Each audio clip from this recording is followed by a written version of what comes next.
Tribunal de Justiça do Estado do Ceará tem agora 42 desembargadores e cerca de 400 juízes na primeira instância. O aumento do número de magistrados não corresponde ainda à demanda por julgamentos de processo, muito menos com relação à população do nosso estado, que hoje corresponde a 8 milhões de habitantes. As varas da Fazenda Pública, das execuções fiscais e de família são as mais congestionadas no Ceará. O Conselho Nacional de Justiça, criado em 2007, já apresentou uma série de normas para melhorar o acesso à justiça, entre elas a virtualização dos processos. Enquanto isso, a Câmara Federal estuda a reforma do Código de Processo Civil, já bastante defasado. Recentemente, surgiu o terceiro Pacto Republicano para melhorar as ações do Judiciário, desta feita anunciado pelo Supremo Tribunal Federal.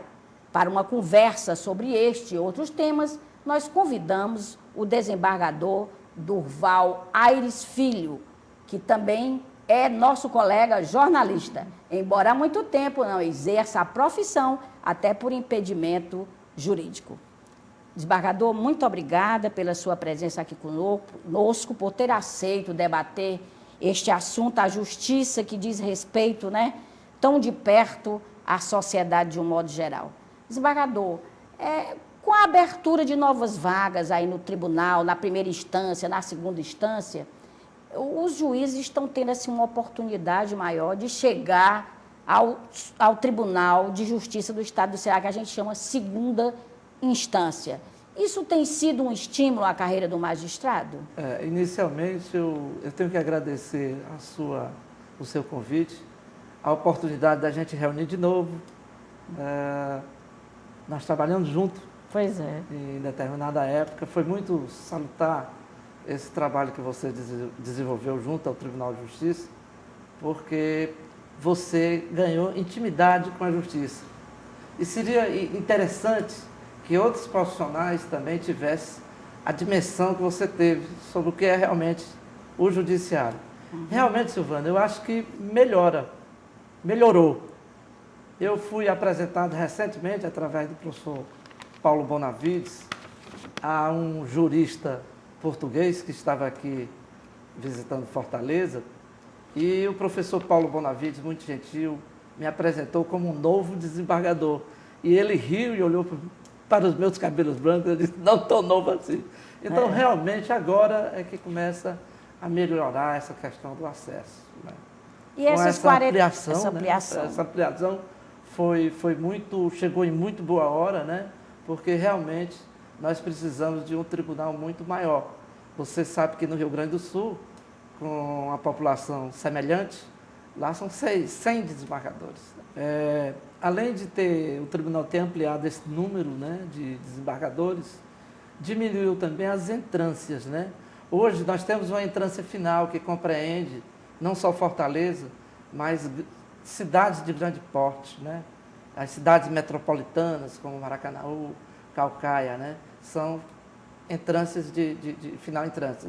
Na verdade, isso melhorou muito. Ao mesmo tempo também que diminuiu, eu diria, o fosso que existia na questão também vencimental, entre o que ganhava o juiz substituto comparado ao que ganhava o desembargador. Esses salários eles foram redirecionados. Havia uma diferença de 10% dos vencimentos entre o juiz de carreira até chegar o desembargador, e hoje ficou em torno de 5%, o que realmente foi uma coisa muito benéfica dentro da democratização da própria magistratura. Ok, desembargador, mas mesmo assim, com 43 desembargadores, na visão do senhor e pelo volume de processos que ainda tem o nosso judiciário, ainda é pouco, ainda precisamos de mais desembargadores? Qual é a proporcionalidade hoje no Ceará em termos de juiz em relação a cada 100 mil habitantes? Na verdade, o tribunal ampliou. Isso é uma coisa muito recente. Os novos desembargadores ainda vão tomar posse Eu tomei posse recentemente, não é? Tem mais ainda a ampliação do próprio fórum, né? A entrância final, eu acho que ainda vai receber cerca de 40 juízes.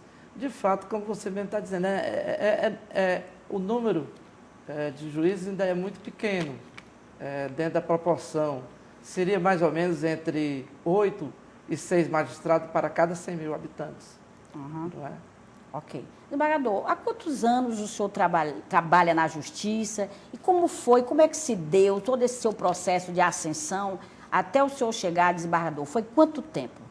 Na verdade, a minha promoção foi por merecimento, não é? Eu entrei na magistratura em 1986, já para fazer as eleições que se avizinhava naquela época, né, do Tasso Gereissati. Eu entrei exatamente na transição entre o governo do Totó, né, do Gonzaga Mota, com a nova ordem que havia de se implantar e se implantou, que foi a era Tasso Gereissati. Entrei em 86, começando nas comarcas distantes. Eu fui convocado para assumir um posto na comarca de Farias Brito, né? Lá passei 3 anos, teria que passar 2, que é o interstício, para ser promovido. Passei 3 porque estava também aguardando uma vaga já para a segunda entrância, né?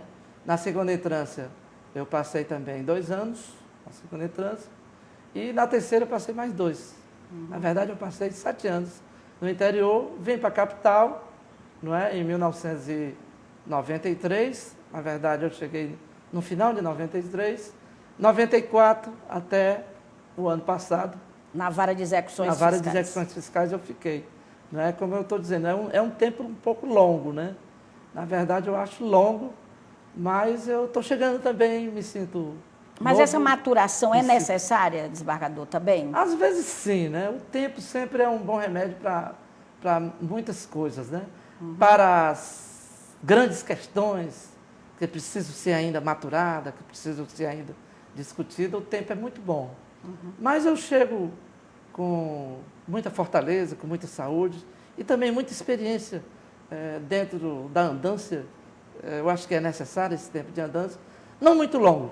Diria, se fechasse um pouco era melhor, se reduzisse era melhor. Mas foi um tempo bom, necessário, talvez necessário, sim.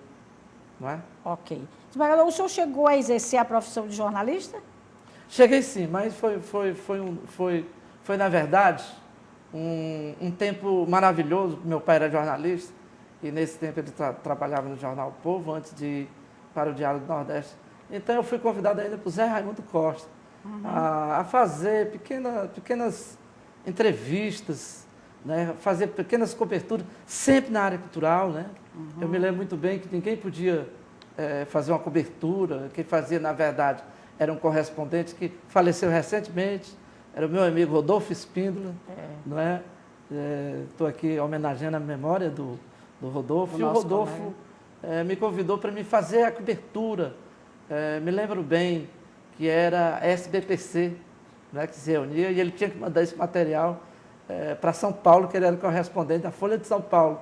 E ali eu fui convocado a fazer uma série de entrevistas com vários cientistas que estavam aqui visitando Fortaleza.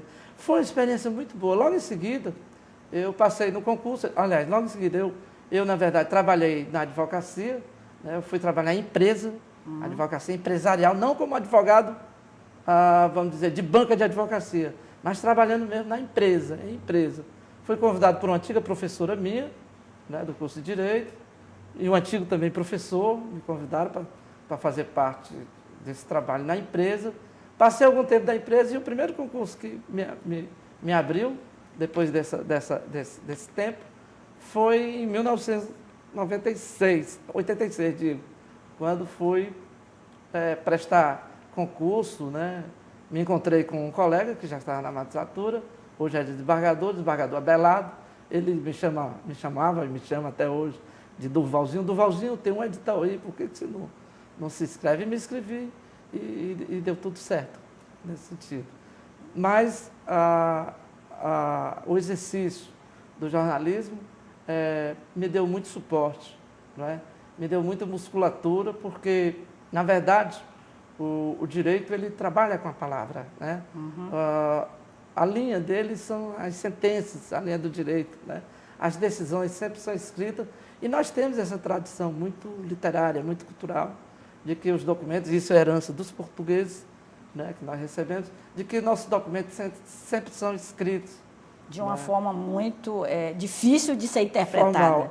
Mas como você foi também lá do judiciário, você vai ver que é uma questão de escrita, de linguagem, porque a língua também, a linguagem, principalmente a linguagem técnica, ela é também uma linguagem instrumental, não é?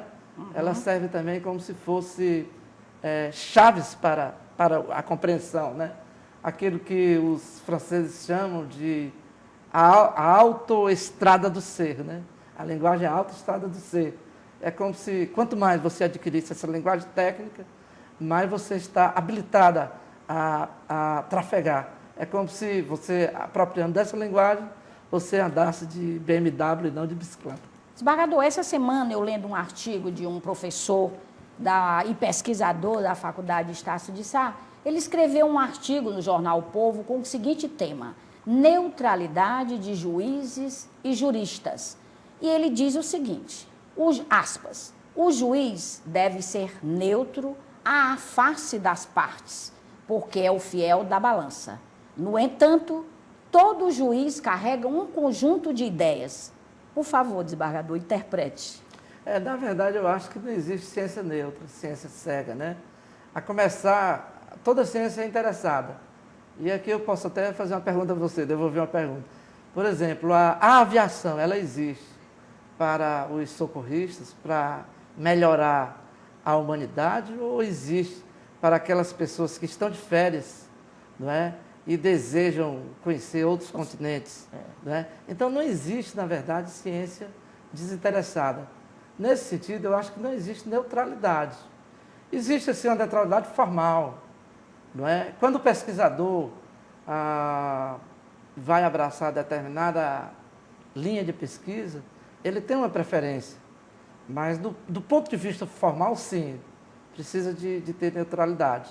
No judiciário, não existe essa de neutralidade, porque nós estamos trabalhando com a ciência do direito, mas nós estamos trabalhando ao mesmo tempo, simultaneamente, com sentimentos, com interesses, com emoções. Então, quando um desembargador decide ou desembarga um determinado recurso em área de família, não é? Ele faz à luz da ciência, mas ao mesmo tempo, não é? Existe nos bastidores o sofrimento daquelas pessoas que estão realmente no jogo processual, não é? Então, ali se está pleiteando, muitas vezes, uns alimentos, não é? Se pleiteia, muitas vezes, a garantia de permanecer com os filhos, não é? De modo que há um misto, assim, entre ciência e sentimento. A comoção social também é um fato presente na vida do judiciário, no momento que a comoção, ela não deveria influenciar, não influencia. Porque, como eu te falei, o direito em si, ele é uma ciência.